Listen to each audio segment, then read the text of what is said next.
A little bit of breaking news as we started recording this upload. Ric Flair has signed a multi-year deal with AEW. So that was not a one-off. Last Wednesday when Tony Khan presented Ric Flair as a gift to Sting, it looks like Ric Flair has signed on for many years with All Elite Wrestling, and Tony Khan is bringing on board Ric Flair's energy drink, the Woo energy drink. Never even heard of it, but Ric Flair has an energy drink, and Tony Khan has made it the official energy drink of AEW. So this is obviously the response or the answer to WWE's official energy drink, Logan Paul's Prime. So you have Ric Flair and Woo, and Logan Paul and Prime. Put them all in a cage and only one shall prevail. But Ric Flair, and ever the savvy businessman, he said, I'll do this deal if you make my energy drink the official energy drink of AEW. So this works out huge for Ric Flair, because I don't even think Paul Levesque McMahon, good buddy of Ric Flair, I don't even think he was going to offer him anything big. So he went over and saw what Tony Khan could do for him, how much money he was going to offer him, and then he even leveraged his energy drink into the equation. Good for Ric Flair. I don't know what this does for the AEW audience, if they're truly going to care. I see Ric Flair turning on Sting in the future because that's just Ric Flair. He's going to get antsy. He's going to want to do something fun.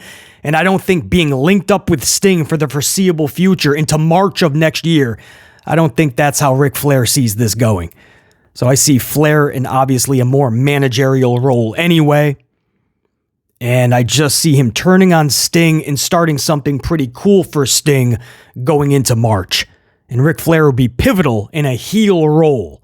Again, will the AEW audience care? That's another story.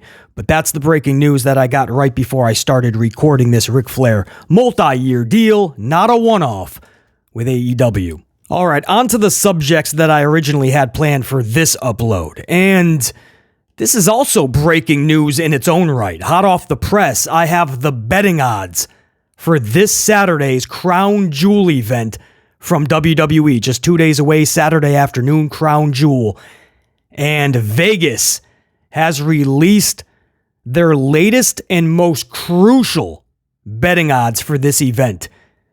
And I don't see these changing. You could call these the last odds until the event, because these numbers are pretty substantial, pretty lopsided.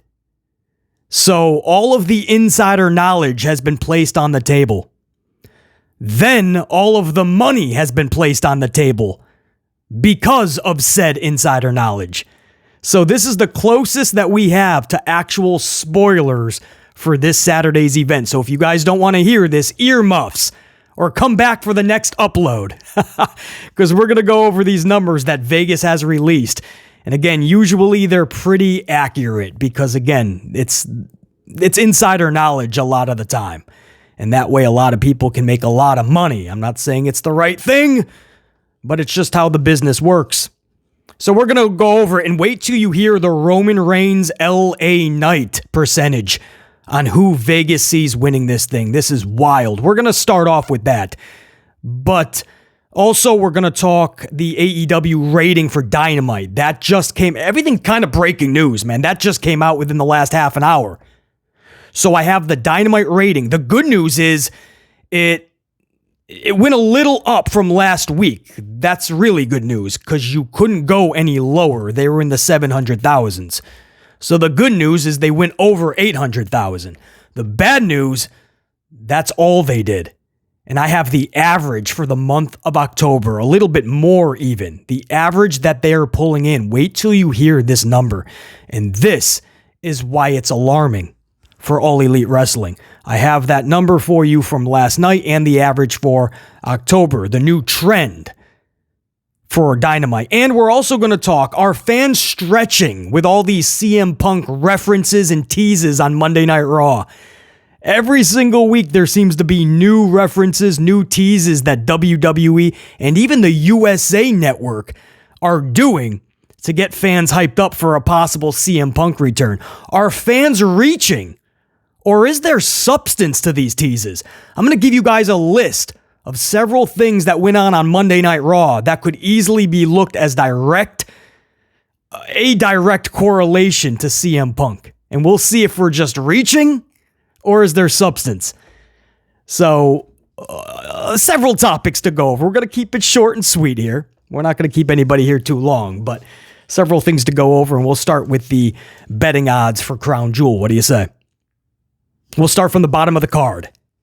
We'll go to John Cena, Solo, Sikoa. You guys ready for this? Vegas has them at a complete deadlock. You rarely see this with pro wrestling. You've seen this before in football, right? The NFL, where you don't have a favorite determined. So it's literally just a stalemate. It's a deadlock. John Cena and Solo Sikoa are in a complete 120 deadlock. Vegas cannot decide where they're going with this. You want to say this is easy. Solo's going to win because Cena's only back to put some people over and then go back to Hollywood. The flip side is Cena cannot lose every single one of his matches, right? He's losing to Austin Theory at WrestleMania. He's putting dudes over in tag matches or six-mans. Now every match that Cena is in there, do you just have him lose? I mean, I think he was just on SmackDown a few weeks ago and he was talking about how he has not won a singles match on TV. And I believe he said years. So this is a big opportunity for the world to remember just to know who the hell John Cena is. So that in the future, a bigger match for John Cena, he can then lose and truly pass a torch. Solo right now, I don't know if people are thinking that's the torch that needs to be passed at this time. Complete deadlock from Vegas. Now, Cody Rhodes is an 87% favorite over Damian Priest. That's a pretty substantial number. You can look for Cody Rhodes to safely beat Damian. Now, the way you go about business means everything, because Damian is currently holding a briefcase. You cannot make this dude look like a Brooklyn Brawler or an Iron Mike Sharp or a Barry Horowitz. He can't just be Jobber Jerry from down the block.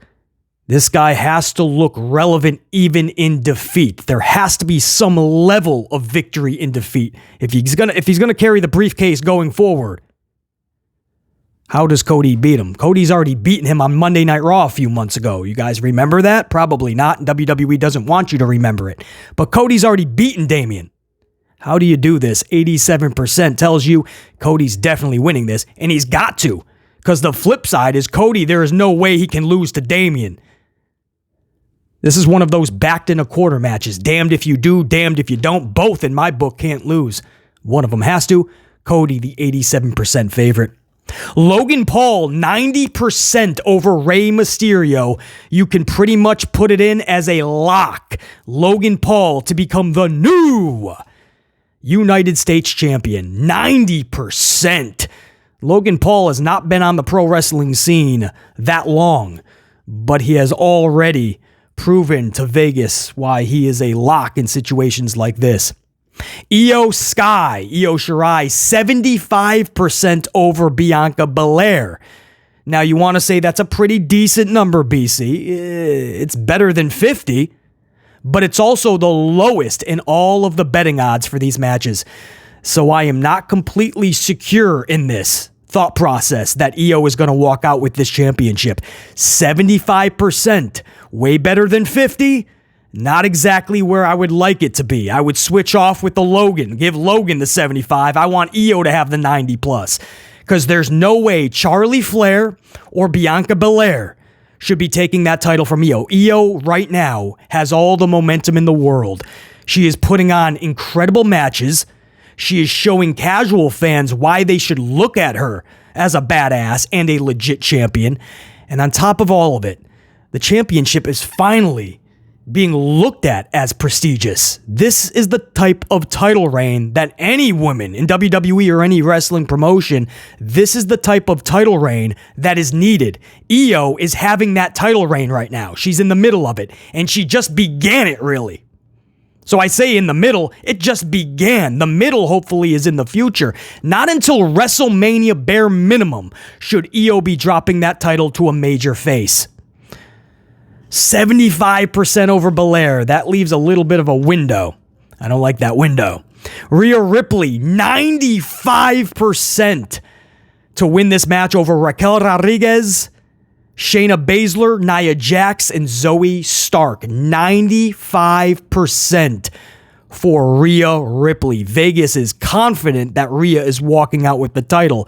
And that tells you they're not so confident that Io is. Seth Rollins, 80% to be the victor over Drew McIntyre. That's pretty vivid, to be honest, especially with the word going around that Drew McIntyre's contract with WWE is not officially signed. They still need to dot some I's, cross some T's. We're hearing that about 80-90% of that contract is finalized, but Drew and his lawyers are still trying to get some tweaks in there.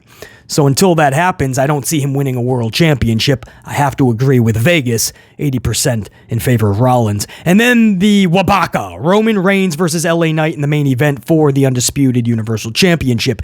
Roman Reigns, and this is the highest percentage of the night. Roman Reigns is the favored winner by 98% over LA Knight. No, for LA Knight, it is no yeah. And this is what we all were kind of reserved with, right? You're rushing this match for a beelined pay-per-view on a Saturday afternoon. You're rushing this match with no real build. On top of that, it's with the hottest up-and-coming wrestler right now in LA Knight. And everybody beforehand has just been fed to Roman. Nobody has come out of a Roman Reigns match looking that much better than they went in, or at least booked better than they went into the match with Roman. Everybody seems to go to the back of the line. Some people like Cesaro, Claudio, out of the company. People like Big E quietly dropping the title afterwards because he had a title too. I think it was Survivor Series and they both took on each other. I don't think it was for the titles, but Roman still won.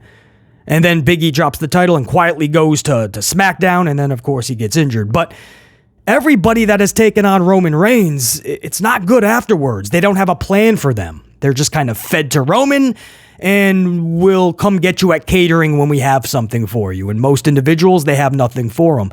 LA Knight, you cannot do that with. A 98% chance that Roman is walking out. Well, I'm going to tweak that right now. It's 100% chance because there's no way that this dude held a championship for over 3 years just to lose it on a Saturday afternoon in Saudi Arabia on a BPLE, right? A beelined premium live event. There's no way. So LA Knight has to lose. How do you do it and still make LA Knight a relevant beast? Because there has to be that victory in defeat for LA Knight. This cannot just be a smash 'em, stack 'em, pin 'em type situation. You're not just stacking up people like Edge and Bryan Danielson and then feed them to the wolves because you got nothing for them. The second Roman beat Danielson and Edge, I bet you WWE was thinking, how can we get rid of them now? They're no use to us anymore, sadly. It's no coincidence they're both in AEW right now. But you cannot feed LA Knight to Roman Reigns. This has been rushed, and I hope there's proper care put into it. Otherwise, LA Knight's looking up at the lights, Roman is celebrating to pyro, and we go off the air. Vegas is dead set, 98%, that Roman is going super over LA Knight Saturday afternoon. Those are your betting odds. We'll see how it all unfolds. I expect every single one of these matches to go the way that Vegas has them. I have them kind of the same way. The eye-opening one is going to be that Io match. I truly hope she walks away with that title. And then I got to see how Damian loses, and especially how LA Knight loses. Moving on, we'll keep this train rolling. AEW's number for this week's Dynamite is in, and they scored a little bit of a bounce back from last week's rough 770, 780 some odd thousand viewers, way under 800,000. Well, they upticked about 56,000 viewers, I believe, this week to 830, 832 maybe? Couple more, 830 some odd thousand viewers. So that's the good news, back over 800. The bad news, that's where they stayed, 830,000 viewers. Now, if you've been following the channel, and if you're new to the channel, this is a numbers channel. I love numbers, statistics, metrics. I just feel they tell a big part of the story. And with numbers, it's facts, right? So we don't all have to just jump in with our opinion. We can literally talk about the facts that are presented to us. That's why I love numbers. We can all be on the same page when we discuss. So with AEW, for the longest time, their niche audience was 950,000 fans. So that's why a lot of us kept talking about hitting 1 million, right? It wasn't just a magical number. We were saying that they have to hit the 1 million to hit that next milestone because they were stuck at 950. Sometimes 975, sometimes 925, but 950 was the top tier of their niche audience, their diehards. Then something happened over the last several months. Their audience, their diehard tried and trues, they started to walk away. The product was no longer good to them. So even their most tried and true of audiences, they started walking away. And what we found out was 850 was the new normal. 950 became 850 as the top tier. And that's why BC started waving that red flag. Hey, that's a little bit alarming. People have to take notice. Instead, people are just like, it's no big deal. Don't be too harsh. You're too negative. It's not a big thing. Well, here we are with 830,000 viewers this past Wednesday. And I have the average for the entire month of October, including November 1st, this past Wednesday. So 6 shows. So here they are. Or it was the 4th of October. So I believe this is 5 shows. All of October and then this past Wednesday, 5 shows. And the average of it. So check this out. On the 4th of October, they pulled in 800,000. Roughly, exactly. 800,000 viewers. The 11th, they were not on their normal night. They dropped to 600,000. That was against NXT. They put together a pretty stacked little mini pay-per-view type of an event. Title Tuesday, I think it was called. But they were only able to get 600,000 viewers. They came back on their normal night, normal time slot, and they bounced back to 900,000. So we were thinking, okay, maybe this is, get some consistency. No, last week they went, it was a catastrophic drop to 778,000 viewers. I still don't know exactly how, the sporting, right, everybody likes to say like the competition, right, stiff competition, Major League Baseball playoffs, this, that, and the other thing, right, for Raw, it's Monday Night Football. Sometimes it's a combination. But when you crack the numbers like BC has and a lot of other people, it's not adding up. The 130,000 drop from the week before, it did not equate to sports. And on top of that, what it told us is people didn't even want to click back during commercials or in between innings. That's the big issue. Nobody cared to tune into that show last week, and it pulled a 778. And then this week, of course, 830. So I wanted to put in the I wanted to add in this week and then all of October to get 5 weeks instead of just a 4-week month because of that 600,000 on Tuesday, just to make it a little bit more fair. I'll put in another normal time slot Wednesday Dynamite. So that's why we're including the November one as well. And what the average is, we'll just call this the average for October. The average AEW audience on Wednesday nights for Dynamite is 781,000 viewers. 781,000 viewers is your average for the last 5 weeks of Dynamite. That goes beyond sporting events or presidential speeches or holidays or any other excuse that you want. 781 is their average audience nowadays. That's a far cry from 950 and even the 850 from a few months ago. Their top tier for their diehard niche audience is now creeping to the 750 that I told you guys it was on pace for before the end of the year. I told you nobody should be shocked because I follow the trends in the numbers. I told you this was inevitable unless drastic changes are made, and they didn't make drastic changes. They're bringing back Ric Flair. They're putting Paul White the Big Show in a street fight. They're having Tony Khan major announcements about a show next year in London. That's the huge announcement. And then they wonder why they're only pulling 830. I mean, the huge announcements used to pull 1 million viewers because people cared about what Tony was going to announce. The boy that cried wolf, right? You say it too many times and you don't deliver. People didn't even show up for the big announcement. They knew it was going to be something corny. Sure enough, 781 is the new average for Dynamite on Wednesdays.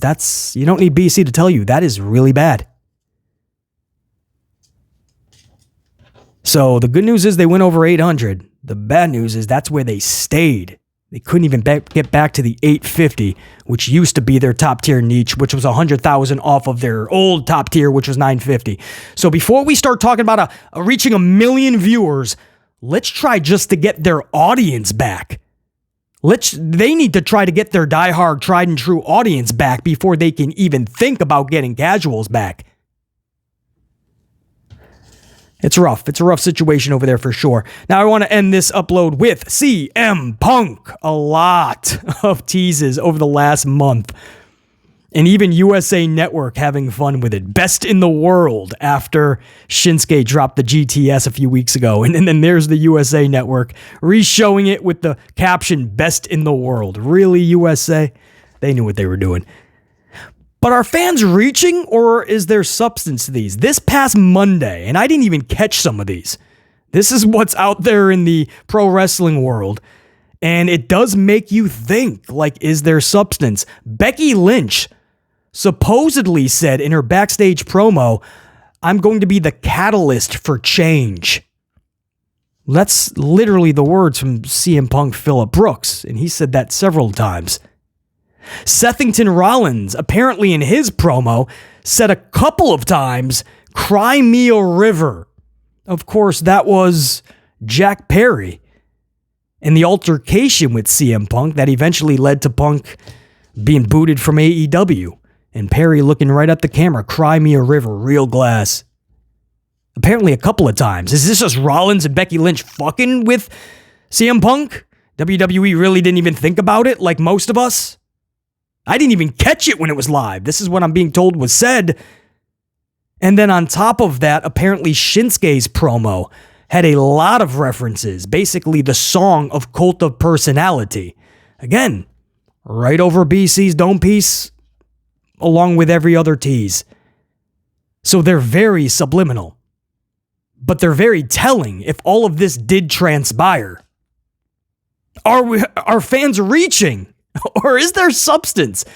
Is this more than just coincidence that all of this would be being dished out just weeks before Punk is a true free agent?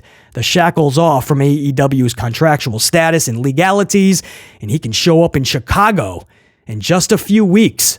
3 weeks from Saturday, you could see CM Punk at the Survivor Series in Chicago. Are fans reaching, or is there substance? Guys, name's BC Amplified. Until next time, and there will be that next time. Top guys, we're out. I appreciate you guys so much. We'll do this again in the near future. For now, BC saying check you. Peace.